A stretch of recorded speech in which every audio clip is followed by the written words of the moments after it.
এই রেসিপির সবচেয়ে বিশেষ বিষয় হলো এতে আমি এক ফোঁটা তেলও ব্যবহার করিনি। অনেকেই মনে করেন নরম ও সুস্বাদু পিঠা বানাতে তেল লাগেই, কিন্তু এই রেসিপিতে তেল ছাড়াই দারুণ ফল পাওয়া যায়। পিঠাগুলো হয় নরম, হালকা ঝাঁঝরা এবং খেতে ভীষণ সুস্বাদু। তাই যারা তেল এড়িয়ে চলতে চান বা স্বাস্থ্যকর নাস্তা খুঁজছেন, তাদের জন্য এই রেসিপিটি হতে পারে একটি দারুণ পছন্দ। চলুন তাহলে রেসিপিটি শুরু করা যাক। প্রথমেই একটি পাত্রের মধ্যে নিয়ে নিচ্ছি মেজারমেন্ট কাপে মেপে 2 কাপ পরিমাণ শুকনো চাউলের গুঁড়া। আমি এখানে শুকনো চাউলের গুঁড়াটা ব্যবহার করেছি, আপনারা চাইলে কিন্তু ভেজা চাউলের গুঁড়াটাও ব্যবহার করতে পারেন। এবার দিয়ে দিচ্ছি এতে সুজি হাফ কাপ পরিমাণ। 2 কাপ চাউলের গুঁড়া আর হাফ কাপ পরিমাণ সুজি নিয়ে নিয়েছি।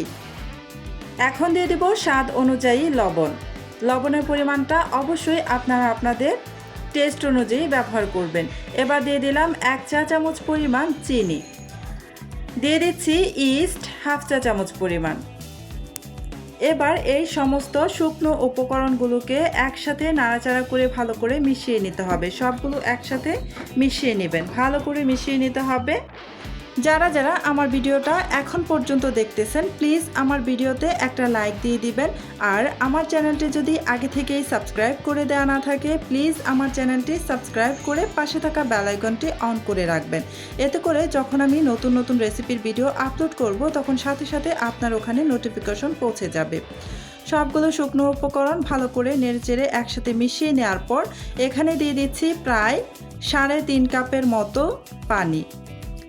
এখানে আমি গরম পানিটা ব্যবহার করেছি, যেহেতু এখানে ইস্ট ব্যবহার করেছি সেই জন্য এখানে গরম পানি ব্যবহার করেছি, যাতে করে ইস্ট খুব ভালোভাবে অ্যাক্টিভ হয়ে যায়। এবার ভালো করে নাড়াচাড়া করে মিশিয়ে নিতে হবে, এমনভাবে মিশিয়ে নিতে হবে যেন একটা মসৃণ ব্যাটার তৈরি হয়।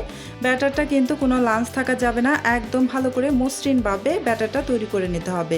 আর ব্যাটারের ঘনত্বটা হবে খুব বেশি ঘন বা একদম পাতলা নয়, মানে পানির মতো পাতলা নয়, দুধের মতো ঘন করে এই ব্যাটারটাকে বানিয়ে নিতে হবে। এই যে দেখতেই পাচ্ছেন ব্যাটারটা কিন্তু আমি রেডি করে নিয়েছি, আর ব্যাটারের ঘনত্বটা দেখতেই পাচ্ছেন কেমন হয়েছে। ব্যাটারটাকে আমি প্রায় 1.5 ঘন্টার জন্য রেস্টে রেখে দিব। এই 1.5 ঘন্টা রেস্টে রাখার ফলে ব্যাটারটা বেশ ভালোভাবে ফুলে উঠবে আর ব্যাটারটা ঘনও হয়ে যেতে পারে। এই যে প্রায় 1.5 ঘন্টার মতো আমি রেস্টে রেখে দিয়েছিলাম, একদম খুব সুন্দরভাবে ফুলে উঠেছে। আর ফুলে এই ঢাকনার মধ্যে দেখুন লেগে গিয়েছে।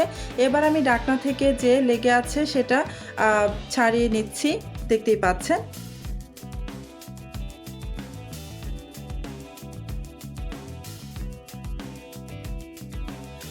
এবার কাঁটা চামচের সাহায্যে আমি হালকা হাতে নেড়ে চেড়ে কিছুক্ষণ ব্যাটারটাকে আবারও মসৃণ করে নিব। যেহেতু ফুলে উঠেছে, ব্যাটারটাকে নেড়ে চেড়ে আবারও ঠিকঠাক করে নিব।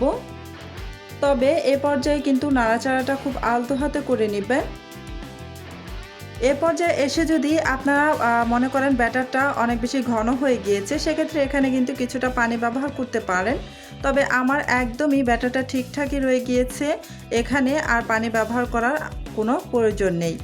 আমি আপনাদের এই ব্যাটারের ঘনত্বটা দেখিয়ে দিব এ পর্যায়ে কেমন হয়েছে। এই যে দেখুন ব্যাটারের ঘনত্বটা একদম ঠিক আছে। এবার চলে আসলাম চুলায়। এই নাস্তাটা বানানোর জন্য চুলায় কিন্তু প্যান বসিয়ে বেশ খানিকক্ষণ ভালোভাবে গরম করে তারপর প্যানের মধ্যে এই যে গোল চামচের সাহায্যে 1.5 চামচ পরিমাণ ব্যাটার দিয়ে দিলাম। ব্যাটারটা দেওয়ার পর কিন্তু চামচ দিয়ে ঘুরিয়ে নিব না, ব্যাটারটা জাস্ট শুধু ঢেলে নেব। এবার ঢাকনা দিয়ে ঢেকে কিছুক্ষণ অপেক্ষা করছি। এই যে কিছুক্ষণ অপেক্ষা করার পর দেখুন নাস্তাটা কিন্তু একদম সুন্দরভাবে হয়ে গিয়েছে, দেখতে পাচ্ছেন কতটা সুন্দর লাগছে।